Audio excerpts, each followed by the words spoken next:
This is heads because it looked like a head, and this is the tail feathers.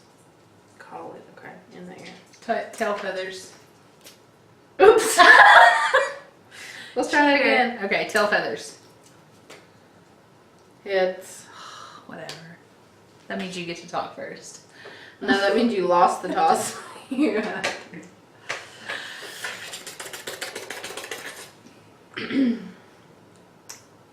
That was like very Silence of the Lambs. It was.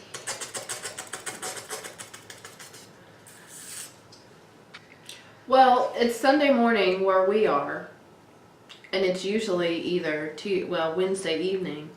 Yeah, good morning, everyone. We thought we'd give it a try when we not first get up, because we've actually been up for a while, but in the light of day, when we've not worked, when it's a lazy Sunday, and here we are working anyway.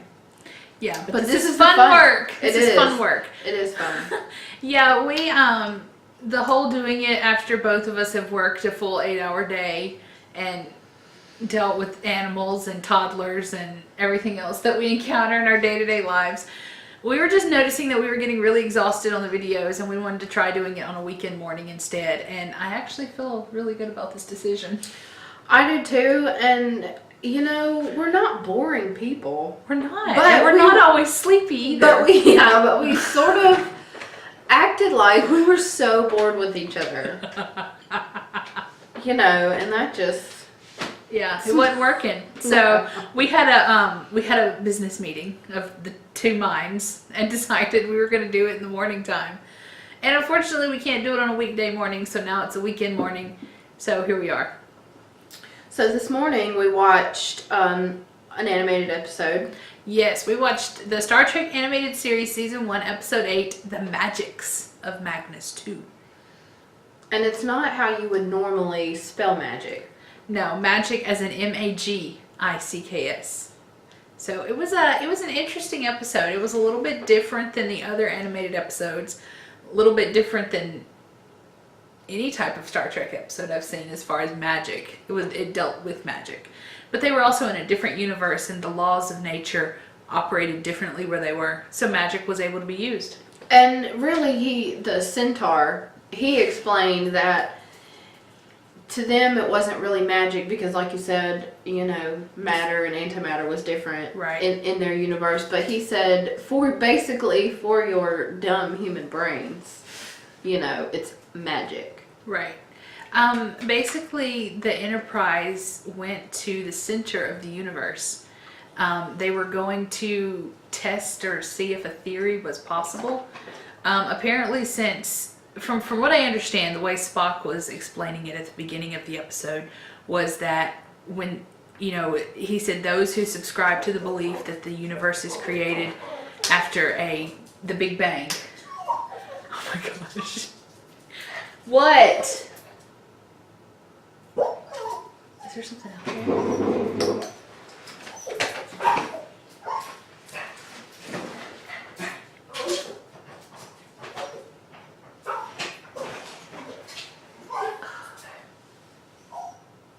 It's probably a freaking squirrel. Move.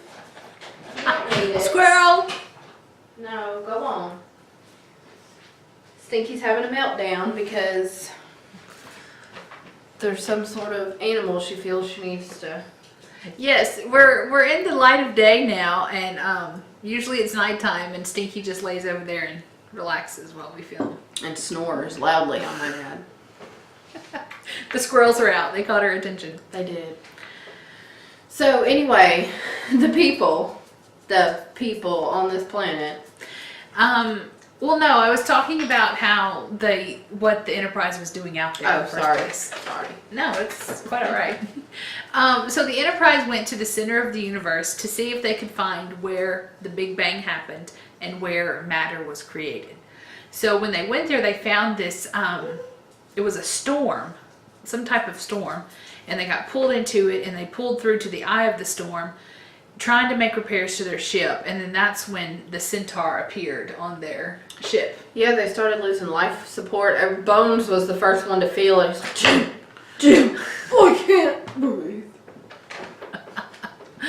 So the centaur centaur came and he, using his magic, started up the life support systems of the ship again, took them down to his planet, but then he was trying to hide them from the rest of his people. So basically what it came to be is that the people from this universe had traveled to Earth many years before to help people.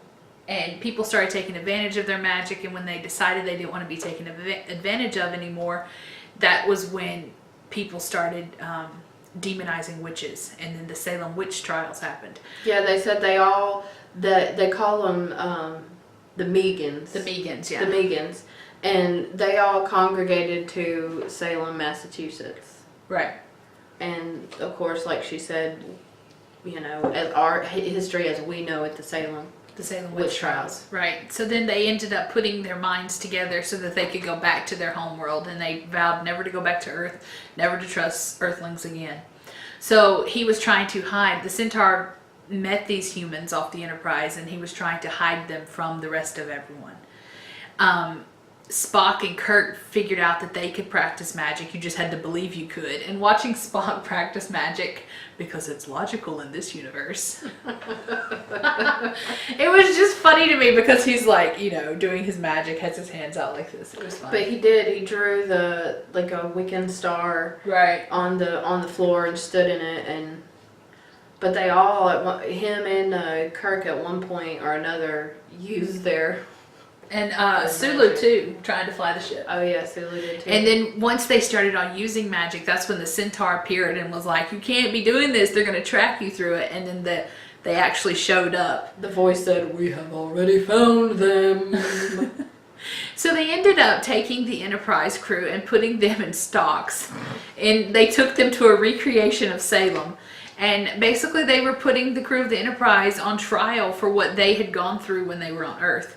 And to me, that was very reminiscent of the episode where Q was introduced himself to Next Generation. Yeah. That was how Q introduced himself to Picard. He went there and pulled them and was putting them on trial for all of the humanity's misfortunes or crimes. Yeah, what he thought was crimes. All the wars and right. the way people were treated in the past. And so with them having the crew of the Enterprise on trial, Spock offered to represent them because he's not from Earth.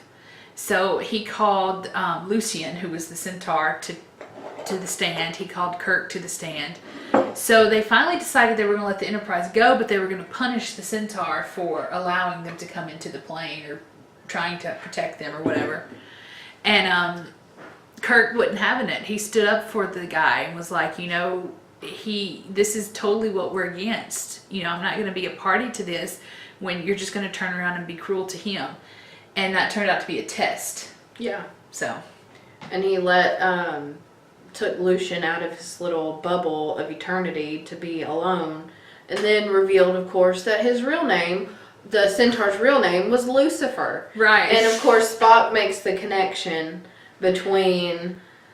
what did he say? He said that Lucifer fell once. No, he said Lucifer has now been cast out twice, but the difference here is that you were here to save him. Yes, Jesus Christ, James T. Kirk superstar. There you go. Oh my goodness. It was an interesting episode. It was interesting that they pulled magic into it. That's not something I'm used to seeing on a Star Trek episode. So yeah. And I thought it was funny like that... Bug. Okay. Sorry. That coffee making you see things? No. This coffee's good though. But I thought it was interesting though that Spock was the one who was more open to it because it was logical in their universe. Yeah. As opposed to, you know... Well, I mean, he's a logical guy, so he's always going to go with the logical. Yeah, but it was just interesting to see him be the leader of, hey guys, just try it. Just try it. Instead of them being like, you just have to believe in it. Yeah, and then instead of the human, Spock, why don't you try to find your human side and be more human, you know? Right. I know. I thought that was kind of neat. Yeah, it was. It was a good episode. I really enjoyed it. Did I always say that. I love it though. I really enjoyed it. It was good. Can't wait for the next one, guys. Gonna say the same thing. Oh, that's okay. That's okay. At least you're consistent. I am. There you go. Alrighty then. Moving along. So we don't have an episode of Discovery to talk about because, of course, it doesn't come out till tonight. But you know, it'll be revamped next week. And Yes. I have to say, I'm still upset about Xbox not having the CBS All Access fixed yet because I called and the guy on the phone, first of all, was eating while he was talking to me, and I just think that's rude in a customer service setting. Yeah. You've worked at a call center. I worked in a call center, well, 2 different call centers for 12 years in a row, so that is not You know, good. and as he's on the phone saying, "This call may be recorded for quality assurance." You know what I mean? I just think, I don't know. So, from what I understand, you can download the CBS app. You were able to download it on your Xbox. Yeah. And you're able to log into the app, the CBS app? I was able to activate, you know, Okay. when it first comes up, you have to go online and activate your Xbox to it, and I was able to do that. Okay. But any video I tried, whether it be Star Trek, The Big Bang, anything, I just started trying random videos, and none of them would come up. It would say the CBS server is down right now. Go to Xbox status. So you go to the Xbox website, and it pops up, you know, TV apps, games, all this stuff, and it'll tell you, you know, if it's running good or if it's running slow, you know, because there's a whole bunch of people playing this one online game. Or anyway, you know, everything's fine. You know, so I go to the Microsoft website to ask the CBS All Access website. They have a Xbox One and 360 division. So you Okay. can talk to tech support, and it's supposed to be like live chat. Well, it's not. So I emailed my question, you know, wait a few days, get no answer. So because I don't like to talk on the phone, I should have just called first thing. Right. So I end up calling, excuse me, I have something in my mouth, the other night. And the guy, you know, is chomping on his burrito. And, well, ma'am, we are aware of this problem, and it'll be fixed as soon as possible. Thank you. Can I help you with anything else? No, goodbye. You see, I would have asked to talk to a manager, put in a ticket. If you know this is, I mean, seriously. Well, not having ever worked in a call center, I don't really know the... I mean, you don't have to be rude about it, but I mean, that is annoying when you call and somebody's eating in your ear. It is, and you know... That's what the mute button's for, people. Anyway, I'm still trying to get, you know, I'm still able to watch it on my tablet and everything, but it would be nice to be able to watch it on the TV without having to, you know, go get a Roku or something. And So yeah, that's all why we can't talk about Discovery. And then we talked about Xbox. we did. We rabbit trailed there. Yeah, that's okay though. But Kara and I both did watch the Orville. Yes. That came on Thursday. But before we get into the new episode, we want to go over some things from that we meant to talk about, but we skipped over about a girl. Yes. About Bortus and Clyde. Keep going. I'm sorry. I didn't mean to interrupt. It's okay. That was the end of my sentence. From what I've read about this episode about a girl, it is one of the most controversial episodes of Orville. And you have very strong opinions on both sides. And we talked about that last week. You know, about how it makes you feel conflicted looking at it in the light of another culture. Yeah. You know, taking it from the human perspective. Yeah, the human argument about Yeah. Sex changes Yeah. here on Earth right now, putting it into a different race, a different species. I don't know. It really puts a different light on it. It does, and well, like you said, I mean, because it's, who are we to judge? Right. Someone else's culture. Right, and what we were going to talk about, but we failed to mention in the last one, was another big thing that was interesting to me, was with Bortus and Clyden. In the episode, Clyden revealed to Bortus that he had been born a female, and his parents had decided to have the gender reassignment surgery to turn him into male. And it really upset Bortus, because Bortus was like, why did you never tell me this before? Like, that to him was something he should have known before they got into a relationship. So to me, it's not just it took the perspective away from their kid for a little bit and started, to me, that was the beginning of their marital issues.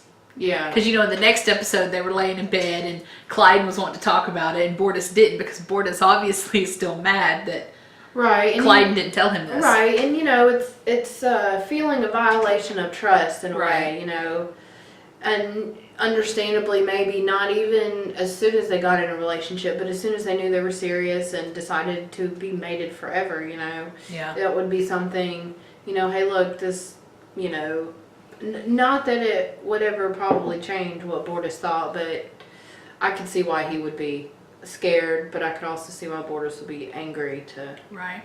that he didn't know yet.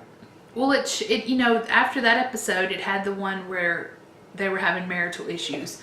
And I was thinking that they were going to continue it on in this week's episode, but Bortus had he had like one line in the whole thing. Yeah, just a few, yeah. So hopefully the next episode, we're going to get back into Bortus and Clyde's marital issues and how they solve them. Right. I just really like them. They're funny characters. They are, but this week's, I think it started out perfectly. I love that they were watching Seinfeld on the bridge. When I started watching it, I know you had already seen it when I started it, but as soon as it started, I was like, oh, I know Dee ate this episode up. Oh my God, it was so funny. And being a huge fan of Seinfeld and knowing the scene, the Junior Mint scene, just, oh my gosh. And, of course, what is his name? Isaac.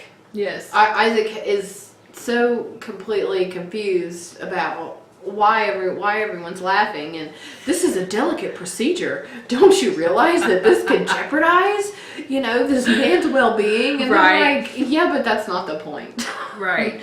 The point is they're eating Junior Mints like they're watching a movie. But they're watching surgery. Yeah, and a Junior Mint drops in. Oops. Well, and then in that scene where Isaac was trying to understand the humor in it, the captain said, if a guy's trying to do tricks, if a guy's trying to do impossible tricks on a bike and he ends up getting his nuts smashed, that's funny. And that panned to Bortus, and he was like, I agree. Yes. And that was like his only line in the episode. Oh my goodness. Well, it could have even been that morning. That's what Bortus did when he came to work that morning. He'd just let you. That's stupid. Cut it out. I think I'll leave it in there. Oh, God. So they go on, Malloy he's a jokester, and he would like to help Isaac realize what a joke is, what a practical joke is. Right. It's his mission to teach Isaac about practical jokes, which his practical joke on Isaac was hilarious. Because when he innocent. Right. It was Mr. Potato Head Pieces. My sensors must not have detected them a threat. And we find out those little lights, they're not actually eyes. They're purely aesthetic. Yeah. So there you go. It was just funny to me that his turning the situation was to amputate Malloy's leg. Because when Malloy comes hopping in on the bridge on one leg, you're sick, man, you're just sick. And he said, well, you told me to do it at a time you would least expect it, And then, of course, he hit his leg in a place he would least expect it. Which happened to be the guest star's quarters. Okay, we're going to talk about the guest star on this episode of the Orville, and then we're going to loop back to the leg. This is take 3, by the way. Anyway, moving on. She played Priya. Her name is Charlize Theron. Not Theron. Like Toblerone. Apparently I say her name wrong. Well, you just, your tongue just doesn't want that to happen. I'm crying. It's okay. I've always called her Charlize Theron. And it's Charlize Theron. Theron. I don't know why it just looks that way. Well, it looks like they're on. They're on, right. I think that's what it is. Yeah. I don't know. But anyway, I'm crying now. Well, you know what? I bet she would be so happy that her name would bring such joy and tears of joy to people. It's not her name that brings me joy. This is like the 5th freaking time I've tried to do this take. Okay. Anyway. So they first meet her. She's on a mining vessel on this comet, and as Kelly says, on a kamikaze course towards this star. Right. Which essentially is a big sun, Right. but the sun is a star. Right. And so they get her out of there, and through a series of "Oh my God, it's okay. Oh my God, it's okay." Right. And immediately Kelly doesn't trust her. Yeah, Kelly had her pegged from the moment. Well, I don't think not from the moment she met her, but once she found that she wasn't on the manifest of that crew, the mining consortium she said she was part of. Once she realized her name wasn't listed as an employee there, she had complete doubt in her. Oh yeah, well she was suspicious before, and I think her initial intention, she was a bit jealous, because how could she not be? At least a little bit, because of their relationship, but she saw them flirting, and I thought it was funny. No, they were making goo-goo eyes over drinks. Oh yes, goo-goo eyes. I'm talking about the first initial meeting, when she came on and the doctor was checking her out. Yeah. Okay. And they made goo-goo eyes then too. Yeah, because that's when he invited her to come to the party. Yeah, and then of course they played elevator music, which is like elevator jazz. Yeah, but it was kind of cool because when they were playing it in that opening scene, when I was watching it last night, I was like, "Oh, this is cool music." Made me think of sweating in an elevator. But anyway, so they're making goo-goo eyes, and Kelly starts, chugging her wine, and then, like you said, looks on the manifest. She's not on there. She goes to Ed and tells him, and he said, "Well, their manifests are always sloppy." Right. Well, then she goes to Alara, and Alara basically gives her the same answer, like the manifest at those kinds of places. They don't keep. Yeah, sometimes they're years behind. Right. Well, they ended up she ended up convincing her to go search this woman's quarters, and they found this little metallic object underneath her mattress. But then she walked in on them, so they had to tell her they were checking for radiation leaks. Yeah, and it was very awkward. Alara, poor girl, is a horrible liar. She really is. She really is. She's strong as what I'll get out, but yeah.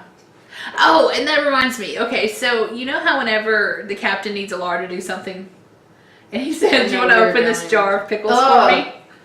God, that's just like saying Kess and Neelix to me. It just, ugh, God. Okay, it was funny the first few times, but now it's like every episode he says, every time he needs her to do something, that's what he starts it with. I'm not saying it Okay, again. I thought you were going to say it. I mean, that's like saying that M-O-I-S-T word and... Moist? And Kess and Neelix and Tuvix. Ugh, God. I don't know why I have such a physical against all that, but I don't know what it is. It's just, ugh. But anyway, yeah, that line, whenever he says that line, cover your ears. Every time he says, "Hey, Alana, you want to open this jar of pickles for me?" I'm like, why? It's not funny anymore. It's not funny anymore. And I feel like it's like a tagline, a signature tagline that we're going to hear over and over and over again. Oh, Stop. I'm sure. Every time. I'm done with it. Because every episode, Alara's had to open, a jammed door. And I love on the captions, it's always, "Door whoosh is open. Door whoosh is closed."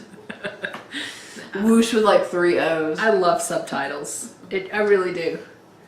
Okay, so yeah, they Kelly had a bad feeling about her, and it kept building up throughout the episode, because then they got into that black matter storm. Is that what it was? Mm-hmm. Yeah. Okay, and then so dark she came on storm. Dark matter storm. She came on the bridge. Well, we have to do this. Oh, let me fly the ship. I can do it. So and she well, to use a Star Trek term, she beamed in onto the bridge. She didn't walk onto the bridge, she beamed onto the bridge. Right. And they don't have transporter technology. So that was something they'd never seen before. Yeah. But yeah, it was interesting because Charlize plays such a great bad guy. Like, that's like in her wheelhouse. Yeah, she does play a good bad character. Yeah, she does. I really I can appreciate, and I don't know, she could just be evil, but even while she's being evil, you can't help but like the character. because she does it so well. Yeah, I guess. You didn't like the character? I mean, well, for me, every time there's a guest character, I mean, they're either going to be really bad or they're going to die because something tragic is going to happen. Because they're a guest character. Right. But it's like me. Like, I like seeing stuff when Alan Rickman pops up and is the bad guy. It's just... Well, no, that's different. I guess I'm just not...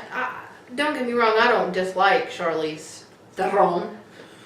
But I don't know, stop. I don't know. I'm just not as impressed as you, I guess, by her. Alrighty then. She's just, not my cup of tea. Well, I think she makes a wonderful bad guy. I think she played in... Have you ever seen Reindeer Games? No, I've heard of it, but with Ben Affleck. Mm-mm. Anyway, Reindeer Games is a good movie. You should watch it. So even though Priya, her name is Priya, even though Kelly is just hell-bent to, bust this girl's story wide open, Ed is just, on the other end of the spectrum, falling for her and, yes, falling into her clutches. And into her bed. Yeah. But it was after that they were together that the engineer found that little... metallic box rectangle. That's what it was. Oh, you found a rectangle. Are you so proud of yourself? They found it inside the ship in engineering. So I like how they ended up having to use a drill to get into it. That was just funny. So they ended up... They went ancient technology, they called it. Right. It was a power drill, diamond tipped. My great-grandpa gave it to me. After they drilled a hole in it, Isaac put his little electron filament things. Almost like a board would. Mm-hmm. And he ended up his unit was fried. And so by this time, the captain is pretty much convinced that Priya is not who she says she is. So they went to confront her in her quarters. And now we're back to the leg. Because while they're sitting there talking to her, Malloy's leg just falls from the ceiling and lands on the table. And the funniest part of that scene to me was when the captain told Kelly and Alar to leave. She goes, should I take the leg? Yes, take the leg! And then she hoists it over her shoulder and she smacks him with it on accident with his thigh. Smacks the captain in the chest. And then the funny thing to me is after he was in sick bay getting his leg regenerated because Isaac had amputated it. And they brought the fried body of Isaac laying next to him, and he said, I don't know if you can hear me, man. That was the best practical joke anyone's ever played on me. Right. It's really funny now that I think about it. And then all of a sudden the captain is calling for Malloy, and he answers and he's like, are you serious? Are you serious? So he has to go fly the ship, and he comes onto the bridge with crutches with a little dangly baby foot. Just loose skin. The doctor's big. The doctor's behind him. Wait, his foot's not ready. And Ed's like, I don't care. We have to get out of here. So come to find out, Priya was actually from the future. She had traveled back in time because the Orville was supposed to have gotten destroyed in the dark matter storm. But she came back and saved them so that she could take them back to her time and sell the ship off. So she really violated the timeline, and she ended up getting them back to her time to sell their ship. Yeah, because when she got them through the dark matter storm is when she connected. When she had that thing she had in her arm, she took over the navigational system. Right, and that was what was flying the ship. And cut off the communications system so that they couldn't, once they did find out, because she knew they'd find out. Right. Once, so that they couldn't contact anybody. For help, yeah. Yeah. Yeah, it was kind of interesting because it brought up time travel and, how they dealt with, and obviously they have laws in this, this version of space or this timeline that they're in. Yeah. They have temporal laws that they have to abide by. And the way the captain saw it, she was the one who made the decision to alter the timeline, so it's not going to negatively affect them. Right. But they did end up destroying the wormhole she came through so that it couldn't happen again. Yeah, so. And then which meant, he never slept with her, they never met her, it just Yeah, and just erase that whole thing. Yeah. But yeah, it was. I'm really enjoying the Orville. The humor in it is really, some of the humor not so much, like the pickle thing, but you know. Well, you know, that's just water under the bridge. Right. That's not a It's not a deal breaker for you, is it? no. I'm still enjoying the show. Still gonna watch it. And we've also, as usual, played timelines like I just complained about because I didn't have my computer plugged in. Did you plug it in? No, but I will. Oh. Yes, Timelines is still awesome and amazing and wonderful and all of those things. It is. We're getting a lot of new characters. Yes. Having to make decisions about which ones to get rid of. Right, yes. So how are you deciding who to keep and who to get rid of? What's your thought process behind it? Well, I want to at least have 2 people with high skills in every.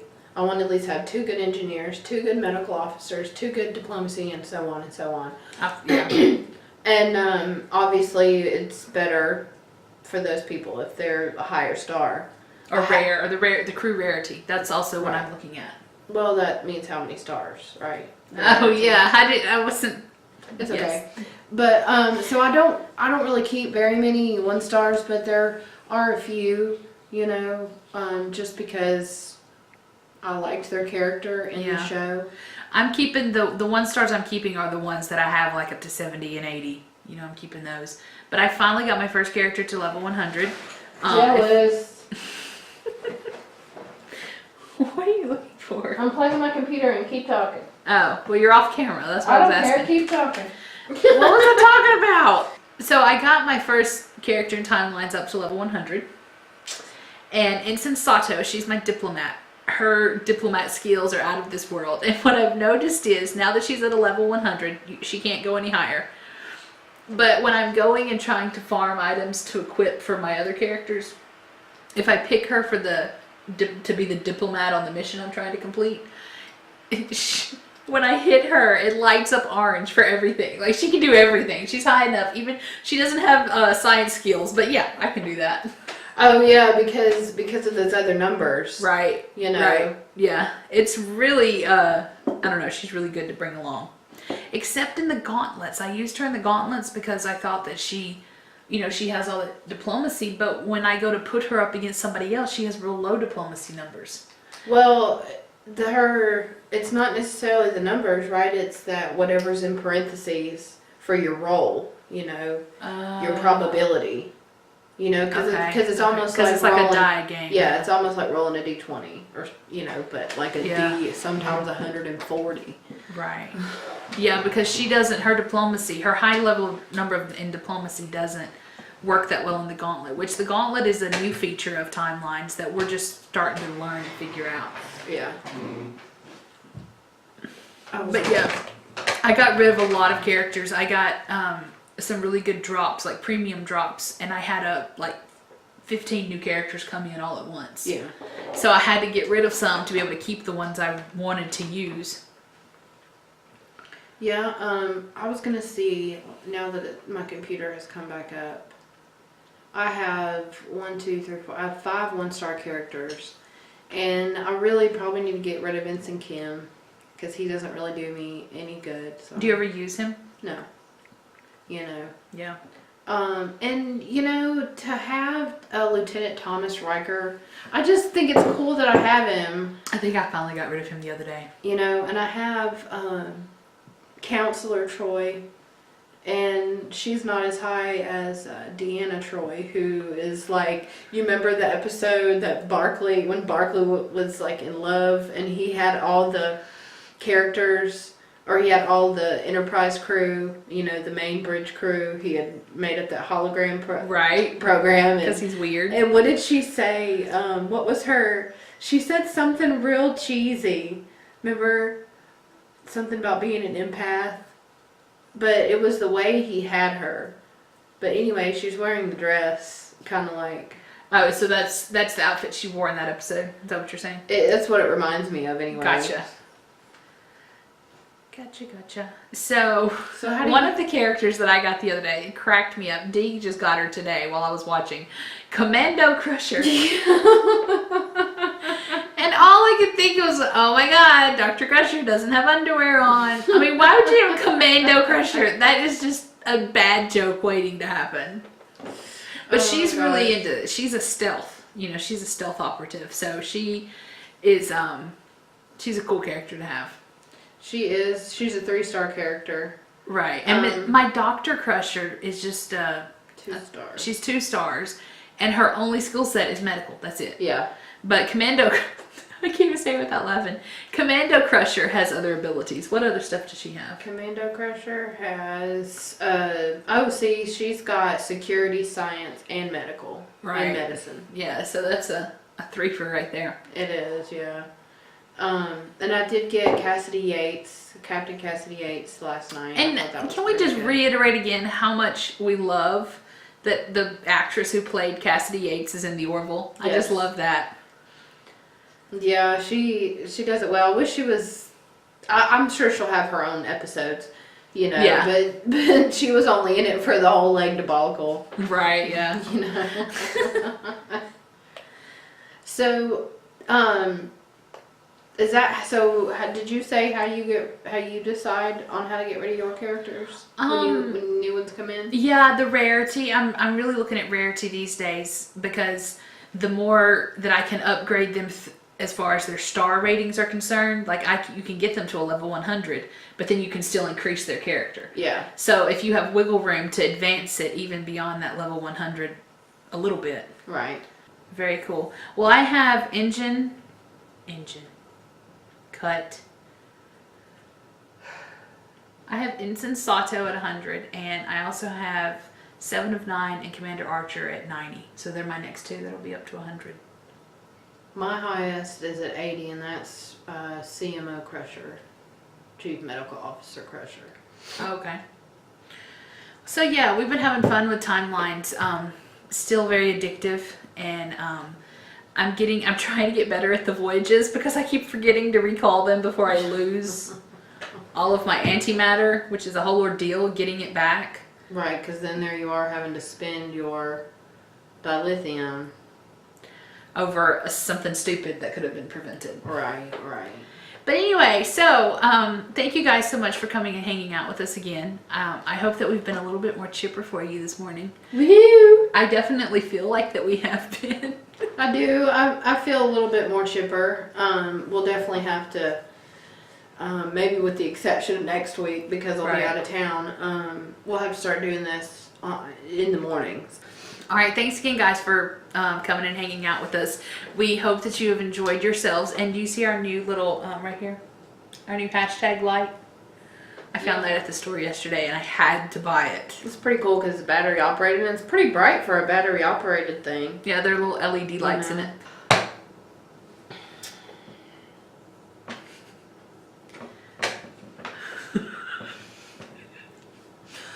So anyway, like, share, subscribe. Did you see what I did with my eyes? No, I wasn't paying attention. I was like, I don't know, it feels like I'm looping them around. Oh, you're rolling them. That's called rolling your eyes. Well, yeah. I'm looping my eyes. Well, because it's going this way, not just like when you roll your eyes at your parents as a teenager. I'm going to start using that phrase. Don't loop your eyes at me. Oh my gosh, thank you guys for watching. Happy Sunday. Or happy Wednesday. Yeah, happy Wednesday now. We're gonna, it was raining today and we're gonna not enjoy the sunshine by staying inside because it's so hot. Yeah, it's October here in Tennessee and yesterday was almost 90 degrees. So, you know, we're just muddling through. We got the winter clothes out, but we can't wear them yet. I know, I can't wait. I love to be covered up. I know, you said that last week. I said toasty. Oh. You said you like being wrapped up. I did. Well, did I say wrapped? I don't know. Go watch last week's video. I already did. Bye, y'all. Bye.